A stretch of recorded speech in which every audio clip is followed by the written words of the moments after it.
Do you consider yourself a high achiever? Smart, driven, highly successful? I am so excited to have you. My name is Julia Arndt and I'm the host of the Stress Podcast. I will help you develop your stress resilience the same way you've developed your workplace superpowers. Learn peak performance tools to thrive at work and in your personal life. Let's get started. Hello, everyone, and welcome to the Stress Podcast. I am beyond excited to welcome our next podcast guest to the show, and it's Laura Larios. Hi, Laura. How are you today? Hi, so good to be here. Yeah, I'm excited. I'm so excited to have you because I actually found you through another coach that I was working with, and she posted some of your content on her story. And I was like, wow, this is so interesting. And I have to talk to Laura and I have to have her on the podcast. You are a nervous system and adrenal support coach. Yes, correct? I am. Mm-hmm. That's right. Yes. Yeah. And so I really want to dive really deep into all of these different things today. But before we do that, let's start from the beginning. And I'd like to know, where are you located, what you've been up to this morning, and what time is it in your time zone? Oh, yeah. I love this question. Very grounding. So I'm in San Francisco, California. It's about 11, a little after 11 here right now. And my morning, it's been really nice. Part of my routine in the morning, I'm a highly visual, creative person as well. So as much as I love like neuroscience and studying the nervous system, there's also this part of me that like what helps ground me and like stabilize my system is first thing in the morning is like checking in with my body. And then also it's looking at imagery. So this morning I watched a couple of videos of a Japanese architect. For me, architecture and design is another way that I find my stability. So I just kind of got lost there for about 20 minutes, just like watching these just slow moving videos of like shapes and lighting and just in nature. And then I had a little bit of breakfast, get my blood sugar up, and and then I'm here. Very nice. And where do you find these videos? On YouTube. So okay. I just kind of, on my Instagram too, I've put together like a little mini sensory guide. And I'm also like, for my private clients, I put together like a private file of videos that I find that are short because not everyone has a lot of time. And obviously we're on our phones a lot or we're on technology a lot. So like, why don't we utilize this in a way that can also help kind of, stabilize your nervous system, even just for like a few minutes, and kind of get you, using your brain in this like using more your right brain and like calming the system down. So I found a lot of these videos on YouTube. Yeah. It's so interesting that you say that because when I started my business 3 years ago, I would record these videos here in Tahoe because I live in Tahoe, so we're not that far away from each other. And I would always post a video every day, just the length of a Instagram story.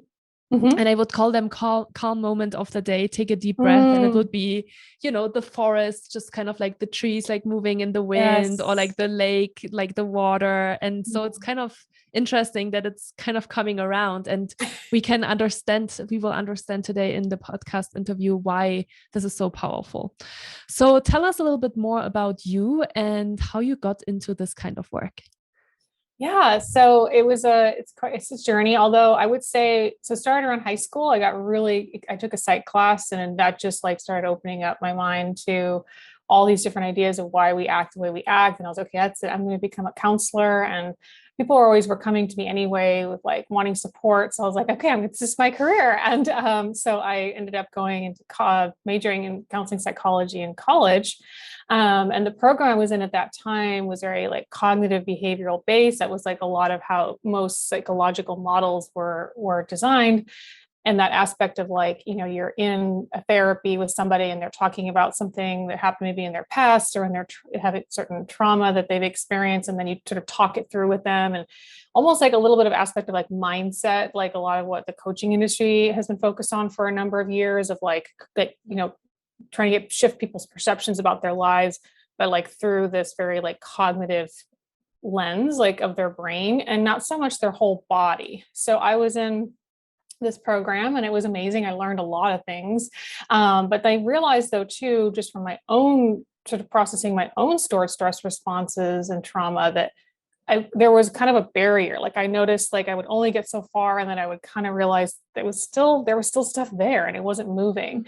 So that kind of got me curious, and I started to look into other modalities outside the program. And I can't remember how I even originally found it, but I found Stephen Porges' work. He's the founder of the polyvagal theory, which is becoming more and more popularized now, which is great. But he founded this theory like back in 1994, I believe. So I started looking at studying his work along with Deb Dana, and then I went to also found Peter Levine's work with somatic experiencing, where you bring in the whole body into healing trauma. And that just changed my life. Like once I was like in those modalities, like my trauma was like healing. I was rewiring my brain, my nervous system. I was also working with someone though with this. Like I had the tools. Yes, I was reading things, but also in this work, it's really important to have someone to guide you through the process.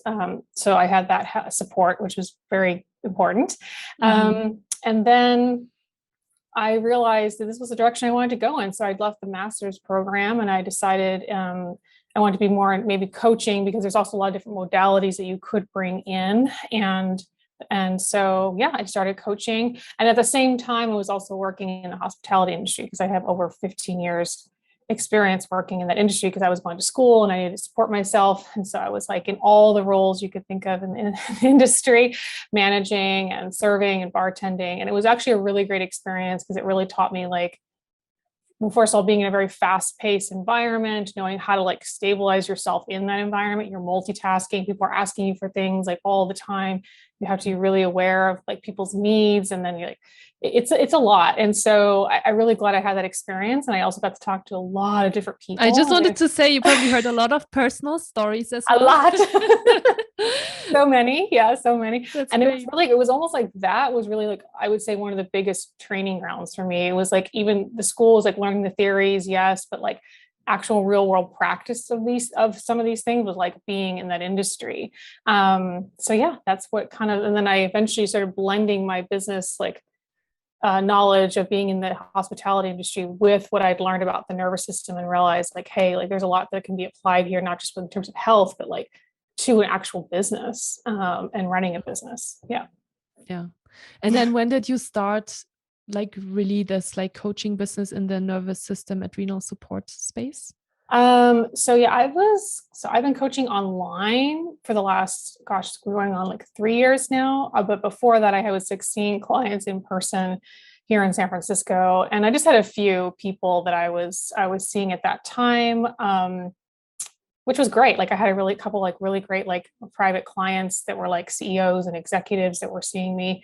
And then the whole pandemic happened, and it was like, okay, and I wanted to go online anyway to kind of expand outside of like San Francisco, Silicon Valley. And that's when I went online. And yeah, it's been amazing to be in this space and to educate too, because I'm also a lot about thought leadership and, getting more awareness around this out there. So yeah, it's really, really interesting. And I'd love to dive a little bit deeper into that now. So I think the very first Instagram post, and I'm actually going to pull it up so I'm not saying it incorrectly, but the first one that that really like made me like stop, and where I was like, oh, this sounds so interesting, was this one. 99% of the time it is a nervous system response, not a mindset issue. So I'd like you to talk to us a little bit more about the stress response from your perspective, right? Because you are really focusing on the nervous system. You mentioned the vagal nerve and also adrenals. And I think that might all be kind of new things to our listeners. So maybe we can stop at each of them and maybe explain a little bit more about what is actually happening to us in our system. Yeah, no, great. That's a great starting place. You're right. So I predominantly work a lot with the autonomic nervous system, which means automatic. So it takes care that this part of your system takes care of your body's like basic needs, such as breath, breathing rate, temperature, heart rate, digestion, without you need to pay attention to it, which is amazing. Just all done automatically.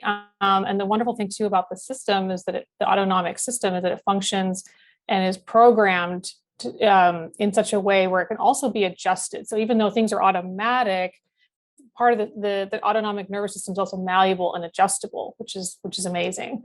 And so there's a hierarchy that I think that your listeners would be interested to hear about. And this is based in, again, Stephen Porges' work and Deb Dana, which this hierarchy of the nervous system. So if you think of the nervous system in terms of a ladder, there's an autonomic ladder. So at the top of the ladder is your ventral vagal system or state. And this is where you feel connection and you can meet the demands of the day and you can communicate effectively. You go with the flow, you engage with life. You're not in a survival response when you're in ventral vagal.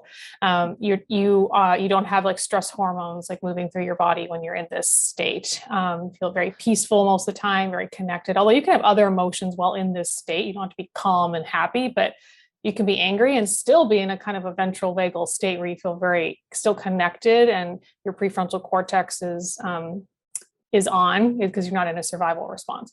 Then you go down the ladder. Oh, sorry, can I ask you a question about this? Yeah. So is that the same as the parasympathetic nervous system, or would that be something different? No, it is. It's yes, it's an extension of the parasympathetic nervous system. Exactly. Yeah, great question. Great. So yes. Yeah, so it's the rest and digest and the system too, we can't be in it, we're either in rest and digest or we're in a survival response. There's no like gray in that. So the ventral vagal is part of the parasympathetic. And then you go down the ladder a little bit more, and now you're in like a sympathetic response, which I think most people would be familiar with, which is the fight or flight response. And this is when you're filled with like more chaotic energy. You have this maybe drive to escape, or you're anxious, impatient. There's an aspect of you maybe hyper aroused where you feel like I'm running out of time and I got to do this now. And there's this feeling of like urgency when you're in that state. And then you go a little bit more down the ladder, and now you're in a dorsal vagal shutdown response. And this is where the system at this point is just so overloaded or overwhelmed that it just goes, okay, in order to survive, we're just going to shut down, like literally to shut the system off a little bit. So this is where you feel disconnected and you lose hope, and maybe you feel numbness or fogginess, or there's apathy. You don't have a lot of energy. And actually the dorsal vagal state is actually an extension of the parasympathetic, although it's not full rest and digest, but it's an aspect, it's a branch that Stephen Porges talks about, like he discovered was actually connected to the parasympathetic as well, but it's not like the rest and digest state per se. Anyways, so, and then you have freeze, and actually freeze, a lot of people think it's the sympathetic, but it's actually a blended state of shutdown and the fight or flight response. And I feel like this is where a lot of people and most of my clients are in, is this what I call functional freeze, where they're going about their day, they're kind of going through the motions, but then they're also still a little bit of a hyper aroused, sort of like really like feeling like they have to hurry. They're doing multiple things at one time. They have racing thoughts. They feel tired and wired is sort of how you would describe a functional freeze state. Mm-hmm. And so when you are in that state, like in that last one, actually in the freeze state, is that when you are experiencing so much acute stress that you are so overloaded with stress hormones that you are in this like tired and wired state? Yes.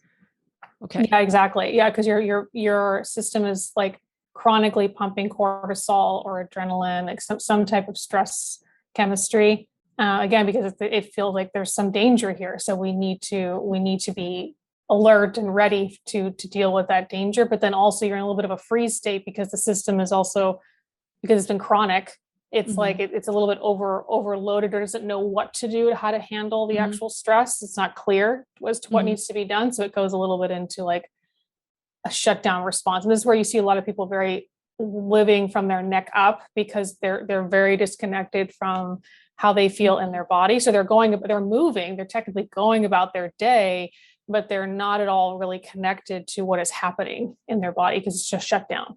Mm-hmm.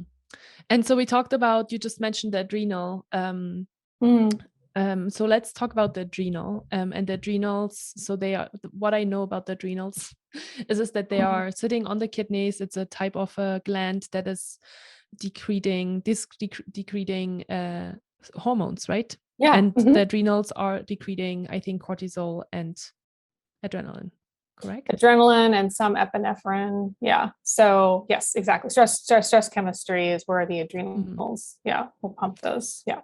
And so when we're talking about adrenal fatigue, it's basically people that have been experiencing so high levels of stress that they are that there's so many stress hormones that are put in the system that basically our adrenals are getting fatigued. And then what happens? That's kind of my question, where I'm not super clear on. Yeah, and I'll go a little bit actually, and Please. this is where, yeah, I'll explain a little bit more too, because actually, so it's not the actual adrenals too. This is where, I guess it's the adrenals are the ones that are like pumping, yes, but also it's connected to your hypothalamic pituitary adrenal system, which is actually in your brain. So that's the HPA axis, and so it's activated in response again to a stressor, and it's part of, again, our survival response. And so when your HPA axis gets triggered because you're responding to a stress, like, yeah, it starts pumping the cortisol or whatever stress hormone. But what happens is when acute stress, and this is where most people fall in this modern time with all this technology, and we're kind of always on this acute stress, our system wasn't designed for acute stress. And so when it's like this chronic stress causing almost consistent firing of the HPA axis, like it's always firing. This is when you start to have what they call HPA axis dysfunction. And this refers to like the chronic, like how chronic stress breaks down the very system in the body needed for a healthy stress response. So like your body's constantly flooded with cortisol or like adrenaline, and you're starting to notice symptoms of what they call adrenal fatigue, where you're like tired and wired, you need caffeine, you have a crash in the middle of the day, you have trouble falling asleep at night or staying asleep. Most people feel, like I said, very exhausted when they're experiencing symptoms of HPA axis dysfunction. They're having difficulty concentrating. There's like a lack of focus that's happening. So that's a little bit more about that aspect. So the actual adrenals themselves, when people look at the adrenals, they're not necessarily, they are getting a little bit like worn, obviously, from this constant like pumping, because it's also responding to the HPA axis. But usually when we're looking at like adrenal fatigue, you really also want to address more of the HPA axis, help turning it off so it's not constantly so on, and then going to the adrenals. And obviously with the lack of focus and the lack of concentration, and our body starting to sending all these signals to our system, is that we are usually also experiencing reduced performance, right? Because we can't perform at our highest level if our bodies are so busy with managing the stress response. Exactly. Like, and that's the thing, our bodies are so intelligent. Like it goes, okay, we're in a survival response right now, so we need to conserve energy. So it's going to resource all the energy it needs to survive. And that's all, right? So anything else outside of that, like when we're talking about like critical thinking or some of your higher cognitive aspects of your brain, like they're not on because it's not needed right now. We just need to survive. And so this is where then people, have difficulty thinking, or even kind of even knowing on some level, even what's in line with their deepest values, because again, that's outside of a survival state. Yeah. And what I've heard, and you can maybe tell us a little bit about that as well, is that when you are experiencing adrenal fatigue or that HPA axis dysfunction, it takes a really long time to recover. This is not something that can be fixed pretty quickly, but the adrenal, like in order to get all of these systems back into a normal state, it actually requires time. Can you tell us more about that? Yeah, I'm glad you mentioned that. It's so true. It does take a little bit of time. And again, there's stages of this too. Like people talk about like 3 stages of adrenal fatigue. And yeah, it does take some time. Same with the nervous system rewiring or like stabilizing process. So, you've been operating like this for, let's say, 20 years, and you have these neural pathways that are firing this way. You have your body's, all these stress chemicals too are addictive on some level as well. You're used to getting these levels of cortisol or adrenaline in your body. So it takes a little bit of time to get to sort of detox and rewire and build those new neural pathways. And I would say most of the clients I work with, it's almost a year it takes.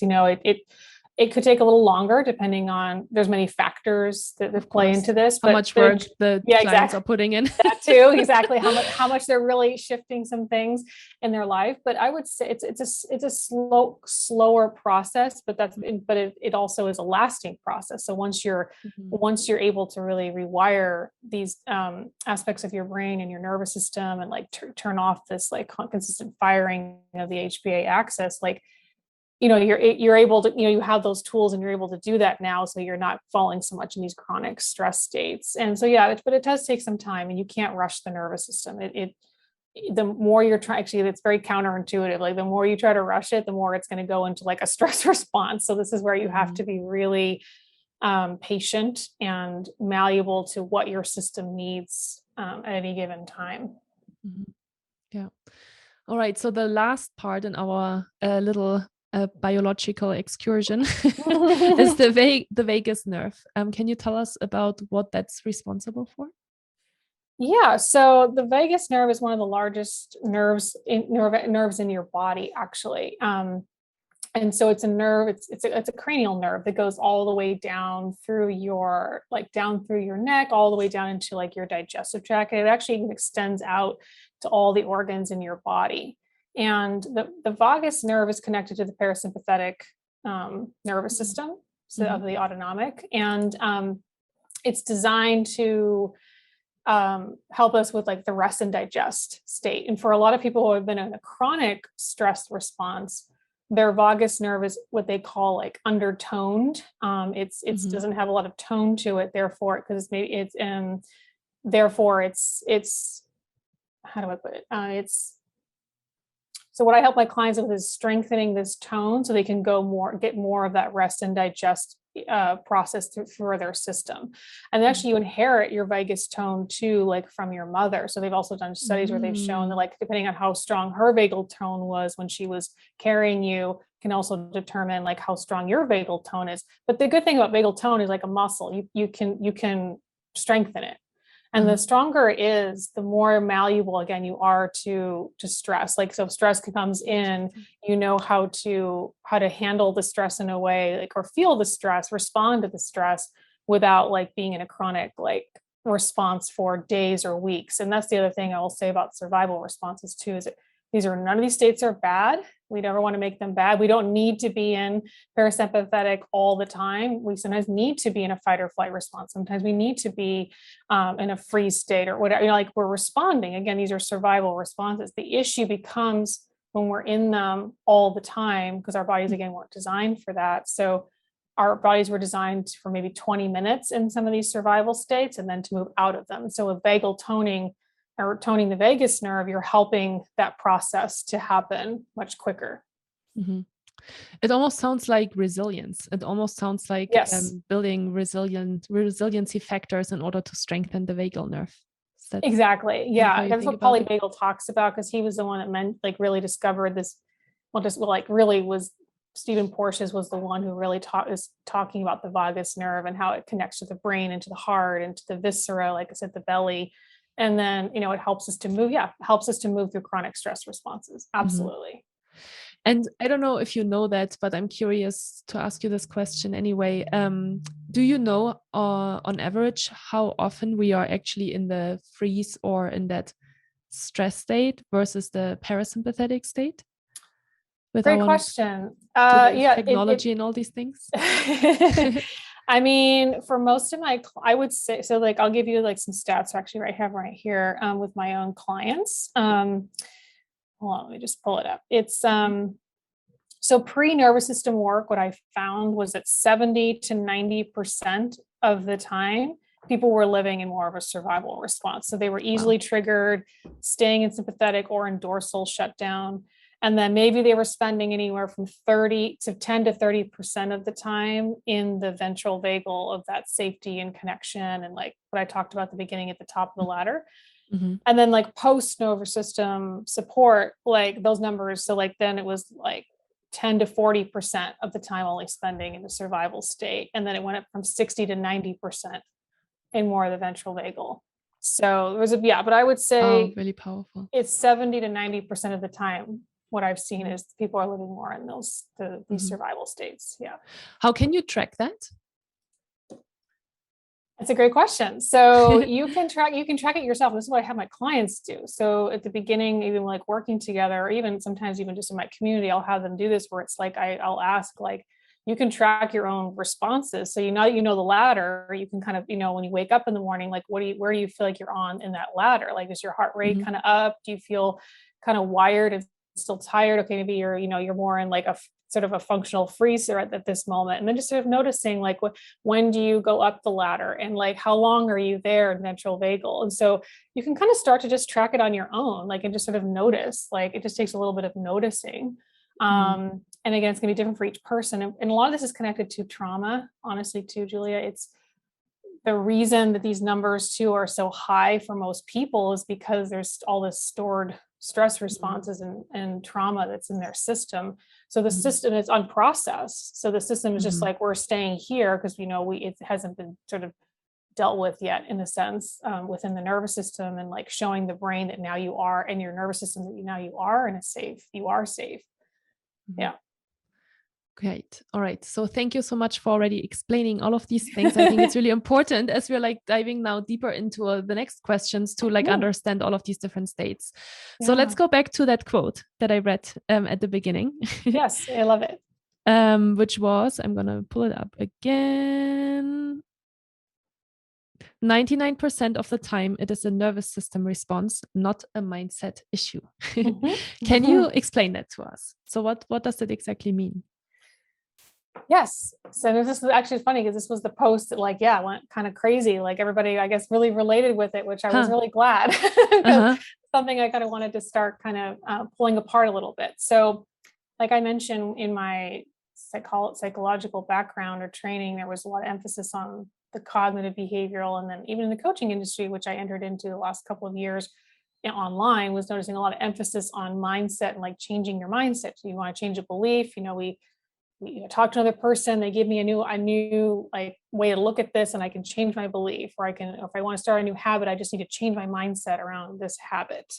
And the reason this is kind of not really the most effective way to, let's say, change a habit or change a belief is because beliefs and habits are not stored in your cognitive prefrontal cortex. Like, and this is what mindset work and a lot of cognitive behavioral based therapy focuses on that part of your brain. So what I wanted to talk about in this post specifically was this, like, this aspect of, so mindset work only engages the cognitive prefrontal cortex of your brain. However, stored stress responses and trauma are stored in your limbic system, which is your emotional brain, and your nervous system. So if you're trying to shift a pattern or a belief or a habit of something that like just keeps coming up in your life, like over and over, procrastinating, or maybe you're overspending, or you're just really holding on to your money, or all these different things, you're not going to shift that through your cognitive behavioral, like, or through your prefrontal cortex. You have to go to the nervous system and the limbic system, because this is where this your almost like your primitive systems, like you need to work with those.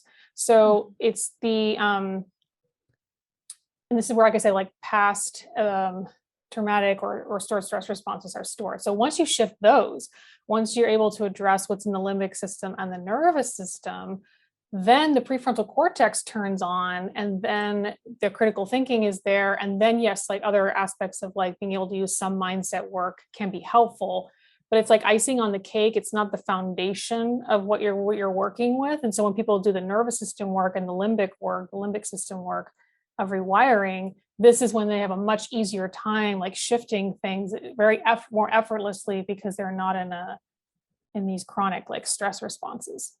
I see. And so now obviously the question is, how do we change? How do we rewire our nervous system and our limbic system, and what kind of work do we have to do in order to fix that? Yeah, another great question. So there's a couple things. I mean, there's it's going to be different for each person, obviously, but I'll give some general tools that I think are helpful. One is you're going to want to have my clients do is like set a timer on their phone, like maybe every 2 hours, where you spend maybe just 2 minutes orienting to your environment. So a lot of times when we're in these survival states, we're kind of almost like got blinders on, like we can't even really see what's around us. And when you, from a neurological perspective, when you're orienting or looking around your environment or your space, you're sending a direct signal to the brain and to the nervous system that you're not in danger right now. And the more often you do that, you're creating a neural pathway and showing, not just telling the system, you're showing the system that there's safety now. We're not where we were when we were 10 or whatever, like we're safe now. And so I have my clients will orient to a room, or maybe focus on feeling their feet on the floor. Again, it depends on the person, like how the trauma is stored, if they can, go into their whole body. So maybe just starting with like feeling your feet on the ground, like orienting to your environment, maybe just checking in. Am I hungry right now? Am I thirsty? Also, survival responses come on when we're not addressing what our body is asking of us. So if you're hungry and you're pushing through and writing emails and your blood sugar's dropping, that's sending a survival response that we're blood sugar's dropping. So we need to start pumping cortisol. So taking a moment, just like pause and stop, like throughout maybe for 2 hours or roughly, and just check in, like do a minute or 2 minute check-in. Am I hungry? Am I thirsty? I need to use the restroom. And actually do those things. If you are hungry, go eat. If you're thirsty, drink something. If you need to use the restroom, do that. And then that is also sending a signal that, okay, like we're not in a danger. We don't need to keep pumping these chemicals. So we're stress chemicals. Yeah. Can I stop you there for a second? So one of the things that I read on your story this morning as well was that, routines are really important, and it's really important that you're eating something in the morning. And, I know a lot of people, peak performers that say, oh, I don't really have breakfast in the morning. I just have a cup of coffee, and then I sit in front of my meetings for the next, 3 or 4 hours before I might think of getting something to eat. Do we actually signal to our bodies in that state that we're not in safety? Yes. Okay. Because you've gone, like, let's say you went to bed at 10 or 11, and then maybe you got like 7 hours of sleep, you get up. First of all, you've gone maybe a minimum, I would say 8-9 hours without any food in your system. So when you wake up in the morning, your blood sugar is low. It is. And so when you're getting up and the first thing you're doing is also, I have a whole thing I could talk about with coffee, but it does give you energy, but it also takes energy. So it also same thing. It's pumping adrenaline into your system. Adrenaline is signaling a stress response. Okay. So, and then yes, your blood sugar is dropping. You haven't eaten anything. You're not, especially something with protein specifically, because protein is what gives you fuel through the day. So what you're doing first thing in the morning is setting a little bit of your cortisol level for the day. So if you're already like getting up and then like drinking coffee and not eating anything, like you're kind of setting your system up to be in a more of that survival response of pumping more cortisol than being in that rest and digest state. Yeah. And so last question on that piece. So what about people that do intermittent fasting? Because they do that on purpose, right? That they are just eating, I think 12 hours on and then 12 hours they're fasting. Is that the same response still? Is that like, would you say as a professional that that's not like maybe the best way to fuel your body? It depends. I would let's put it this way. I think for most people, so a lot of these modalities might be great once your system is more stabilized. This is the issue though. You are, for example, high impact cardio exercise can be great, but when you already have high levels of cortisol in your body, high cardio workouts are not good for you. So we first have to get your system a little more like in the parasympathetic, more stabilized, so that if you want to do something like once in a while, do some intermittent fasting, it's not going to trigger like some really big stress response in your body continually, right? Like, and again, I think a lot of these things too, again, it depends on the individual. What is your goal? Why are you doing the intermittent fasting? Maybe some people wake up in the morning and say, I'm not hungry right away. My body's not telling me I want to eat. But then, okay, if you're not hungry, at least drink something because your body's for sure thirsty, and then coffee is more dehydrating. So definitely, like, don't dehydrate yourself more. Like, drink water or drink something that's actually going to give you hydration. But I would say that I guess what I would say to intermittent fasting is also kind of goes a little bit against nature, because it goes against your circadian rhythm. And so when we were, waking up with the sun and going to bed with the sunset, maybe our last meal was like at 8:00 or something like that. And then we wake up and then get ready in the first thing in the morning and have, something to eat. And so this intermittent fasting kind of goes against a little bit of our internal clock, right? Because we're going such a long period of time without eating. But again, I think it can be used. I'm not going to say never do intermittent fasting. I think the issue is just that for most of the people I work with, like you said, are mostly high performers, like they're high achievers, and they're doing some of these things like intermittent fasting or high impact cardio. And if they're already like have high levels of cortisol and adrenaline in their systems, these things aren't, those types of things are not going to be helpful for you at all. Mm-hmm. Okay, great. Thank you so much for Great giving question. some insights on that. No, I think that's awesome.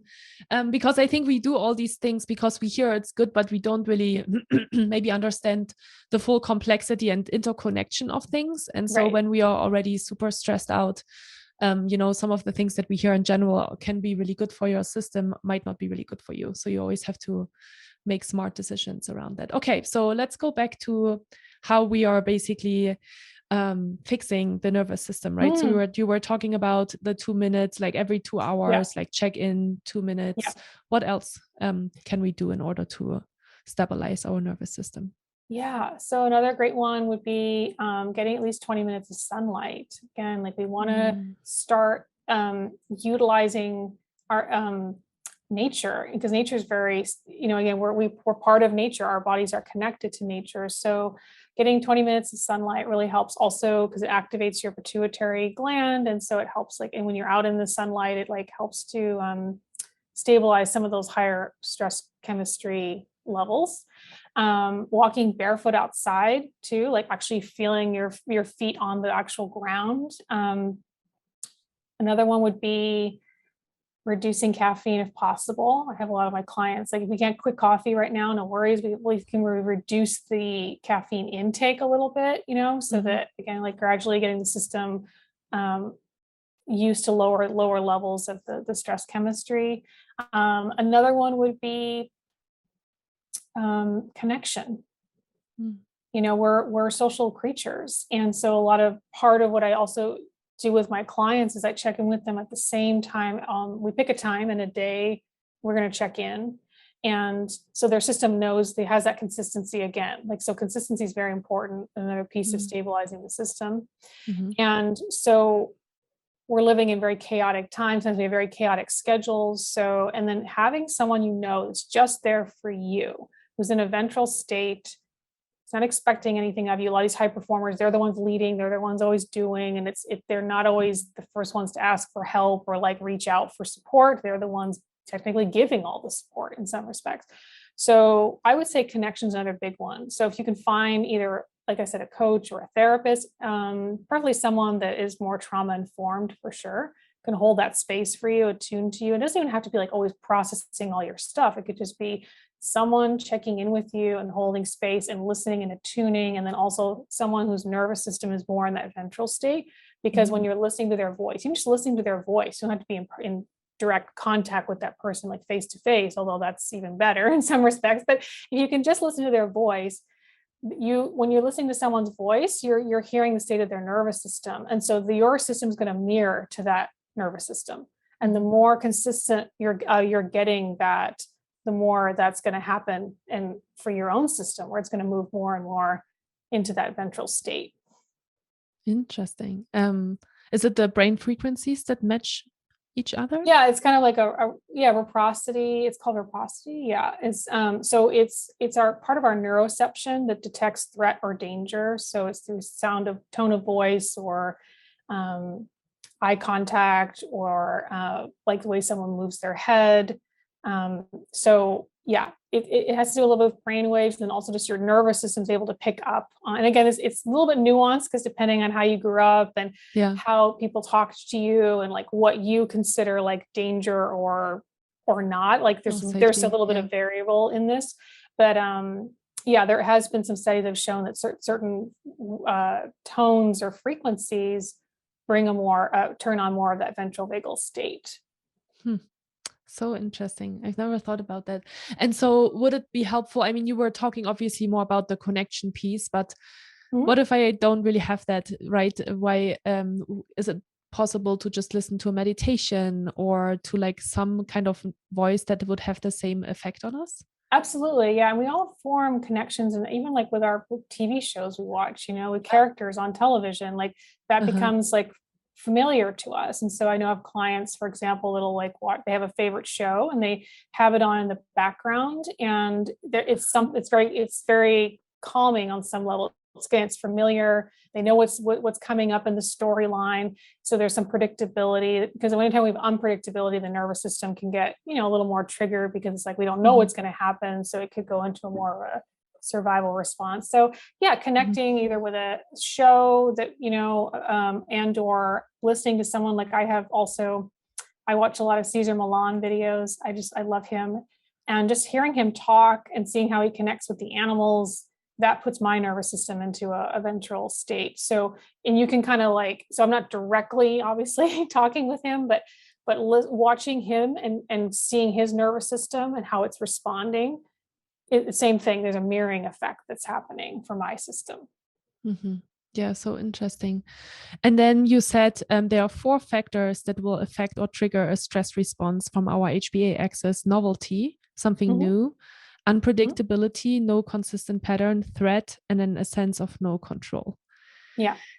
And it's really interesting. I work a lot with peak performers, with corporate employees, as you were saying, as well, CEOs and so on, like Silicon Valley kind of people. And they obviously, they have to manage a lot of these things on a day-to-day basis, right? Lots of new things, unpredictable things. And then with that, obviously their threat response is triggered.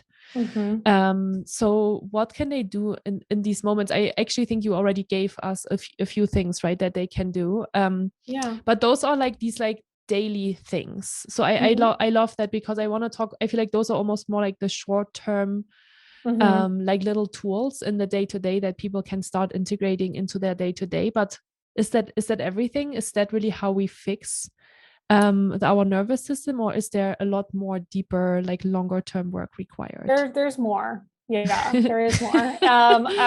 Also, because I found a big link between high performers and trauma.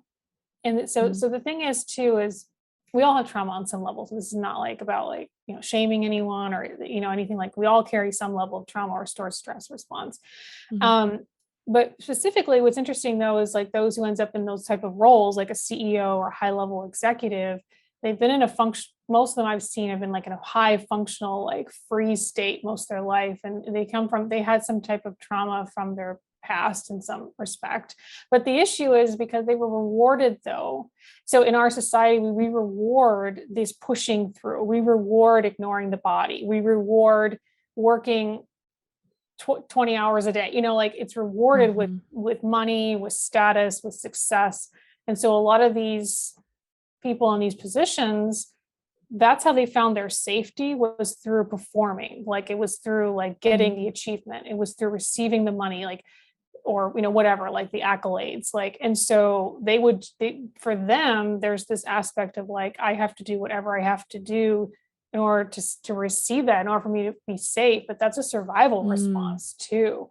So once we can repattern and work with the nervous system so it's not that you're still not going to be able to obviously perform and do and obviously lead. If anything, I think you become a better leader when you're able to not be so much in those stress responses and survival responses, is to work with that trauma on a deeper level. And this is what I do with my clients. And when that happens, they find a lot of these things, for example, like you mentioned, those 4 aspects of the novelty or the unpredictability or the threat or the no sense of no control. First of all, they're given tools how to work with that, by toning their vagus nerve and some other things that I give them to do, and some of the things we talked about earlier. And also because now we've retrained their system to not be responding from that original trauma, so to speak. And so, and then their system has more capacity now for when those things come in, because if the stored stress is still there, there's not a lot of room. So then when something for example, unpredictable comes in, they don't have the capacity within their system to actually handle it or deal with it, if that makes sense. Yeah, totally. And so then it goes basically back more into, I would say, the classic maybe counseling, where you identify those traumas in the past and resolve them. Yes, although my process though with my clients is more somatic experiencing based, which means we don't actually have to go to an actual memory or relive an event. because that can also be re-traumatizing. So what, and some of my clients don't even remember. To them, they think they had a great childhood, and there was almost like a blankness of anything bad that, quote unquote, what they think is bad had happened. And so what we do is work with more with sensations in the body. And so, and because these sensations are there, but then people who are in the freeze response, for example, like I said, are very disconnected. And so we work with these responses, and we gradually build tolerance and release some of these responses. It's a process that I take my clients through, where then the trauma releases, or that stored stress like moves through the system. I'm curious, can you tell us a little bit more about how you do that? Like how do they release that? Okay. Or how do you get them to release? Is it like, I'm just curious, like more about the overall process of, is it that you talk them through something and then they kind of like, so it's a process. It's a gradual process. So in the beginning, like I said, we start like maybe really slow with like maybe just noticing,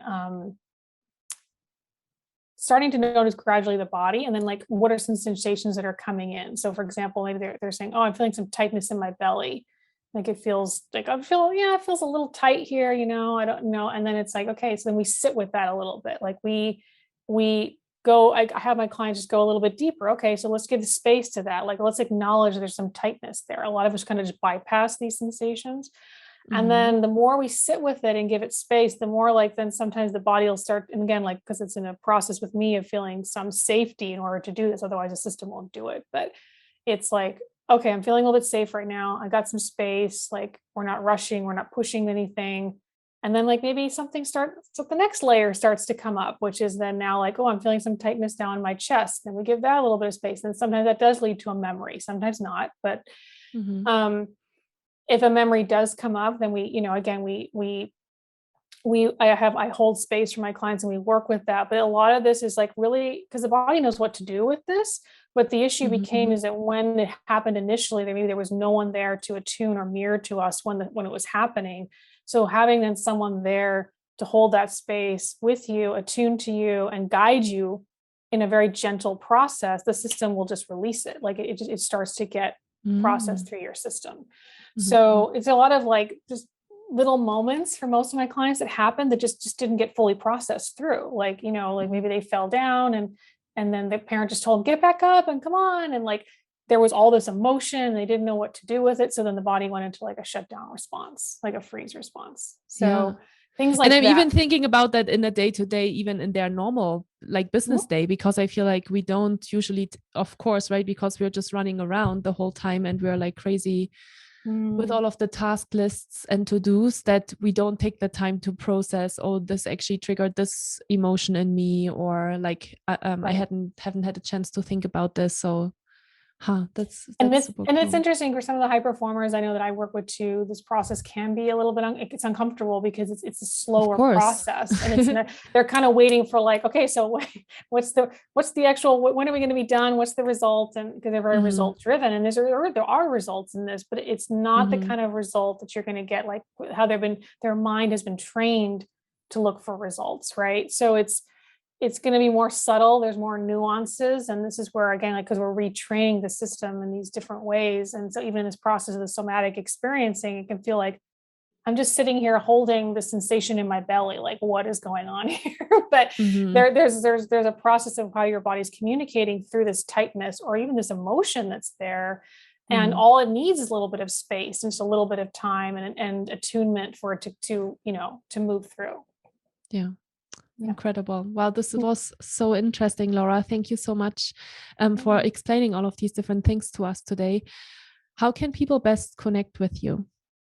Yeah, so best way to connect with me is actually through my social media. So that's you can find me on Instagram, Laura Lisa Larios, and there's a link there also in my bio where if you want to apply to work with me one-on-one, there's an application process for that. And then I also have a 90-minute nervous system masterclass that I put together. So for those of you who are just more curious and you want to check out a little bit more of my work, there's a masterclass, you can go there, and there's some tools and like other techniques I take you through in that masterclass for helping to stabilize your system.